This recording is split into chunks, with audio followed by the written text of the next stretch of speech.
Hi guys, Anthony Crane here, and today we're going to talk about the levels in the Skill City game. So let me quickly share my screen here. Okay, so here we have the Skill City app, and you can see that if I click on the level numbers, it shows you the level definition. So you can find them here if you forget.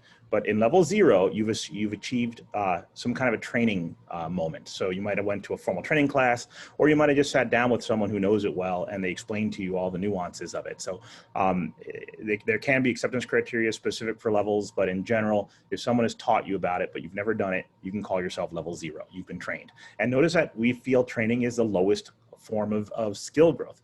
And here's an interesting thing. If your organization were to issue skill badges for every training class, they would see all these level 0s, right?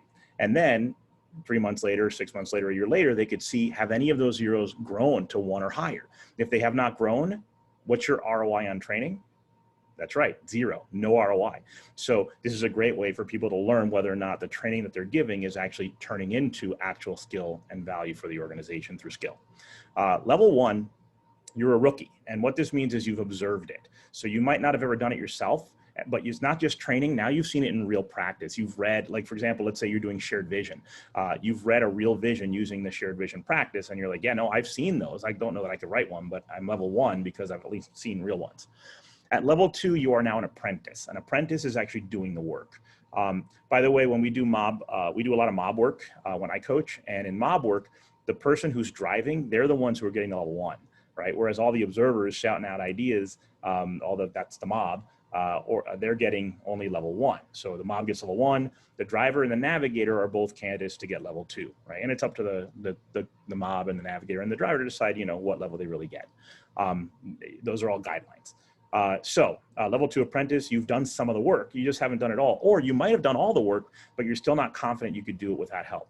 Rule of thumb, if you've done it 3 times and all 3 times someone of a higher level than you, 3 or higher, has said, no, that's good work.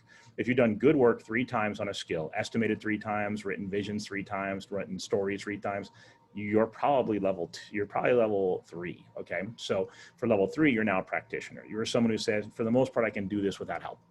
Yeah, I'll always be stronger when I pair, but push comes to shove, I can do this work now. I can do the estimation. Not that you ever want to estimate by yourself, but you get the idea. You could lead the estimation workshop in that case, right? Because you would never estimate by yourself. That's a good point. But you could, and you know that you should never estimate by yourself. You know who should estimate, and you know how to get those people together and get them all estimating, even if they've never done it before. That's level 3, okay? For estimation. Level 4, for level 4, you are now helping others grow. You have proteges, you're their mentor, and you're helping them to achieve level 3. And the goal is to get at least 3 of them to level 3. If you've done this, you can say, I'm a level 4 now because 3 people have gotten to that level with my help. So really, not everyone needs to get level 4 and 5, only people who like teaching. If you don't like teaching, level 3 is your goal, and you should be very happy with that. That's why I don't want a reward system, right? I mean, although it is very beneficial to the organization, if you are someone who can help others, that actually is a very strong skill. So, you know, maybe not. Anyway, level 5, you're a master. You have to have gotten at least 7 people to level 3, at least 1 person to level 4. I noticed it doesn't say that in the instructions there, but yeah, at least 1 person to level 4.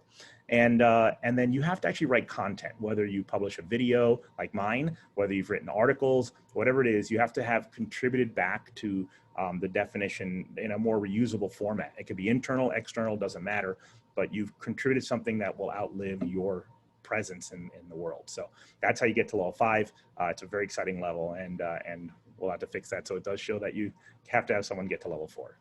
Well, so that's the definition of the levels. I hope that you found that interesting, and get out there and grow.